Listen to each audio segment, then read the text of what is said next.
আসসালামু আলাইকুম everyone.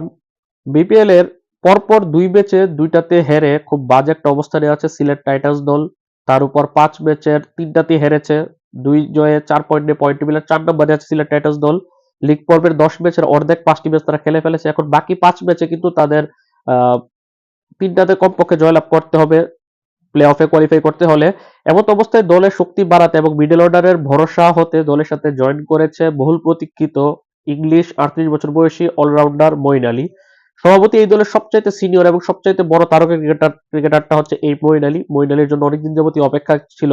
IL টি-20 তে গালফ জায়ান্টসের হয়ে দায়িত্ব শেষ করে দলের সাথে এসে এখন জয়েন করেছে। যদিও আরো একদিন আগে জয়েন করলে আরো একটা ম্যাচ খেলতে পারতো, যেটা আজকে যে ম্যাচটা তারা হেরেছে।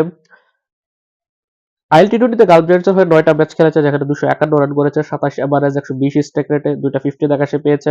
ব্যাট হাতে মোটামুটি পারফর্ম করেছে বলা যাবে। এভারেজটা ভালো ২৭, কিন্তু স্ট্রাইক রেটটা ১২০, যেটা মঈন আলীর সাথে মানায় না একদম।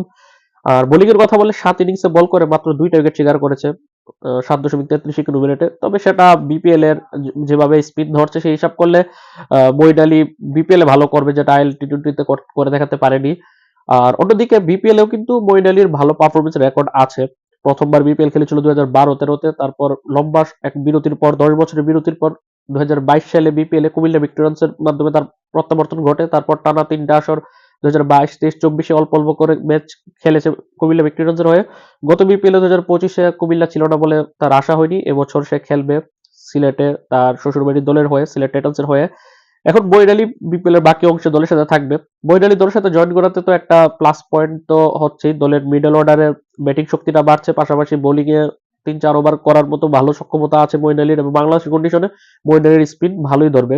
বাঁহাতি ব্যাটসম্যান এবং ডানহাতি অফ স্পিনিং বোলার এই মঈন আলী বিপিএল এ তার ২২ ম্যাচের ক্যারিয়ারে ৪১৪ রান করেছে, ২৯ ওভারে ১৩৫ স্ট্রাইক রেটে, বল হাতে ২২টা উইকেট শিকার করেছে ৮.১৬ উইকেটে।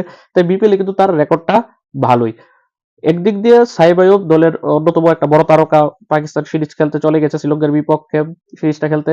এখন তার জায়গাতে গত ম্যাচে ওপেন করেছে হজরতুল্লাহ জাজাই। এখন দলের সাথে মঈন আলী সংযুক্ত হওয়াতে হয়তোবা হজরতুল্লাহ জাজাইকে সেই জায়গাটা ছেড়ে দিতে হবে, তার জায়গাতে কোনো দেশি ওপেনার আসবে, আর হজরতুল্লাহ জাজার জায়গাতে বিদেশি হিসেবে মঈন আলী একাদশে আসবে। সিলেট টাইটান্সের একাদশটা কিরকম হবে আগামীকালকে নোয়াখালী এক্সপ্রেসের বিপক্ষে ম্যাচে, সেটা নিয়ে খুব শীঘ্রই আমার ভিডিও আসবে। তবে এখন পর্যন্ত সবশেষ আপডেট হচ্ছে আইএল টি-20 শেষ করে কিছুদিন একটু বিরতি নিয়ে মঈন আলী দলের সাথে সিলেটে এসে জয়েন করেছে। আল্লাহ হাফেজ।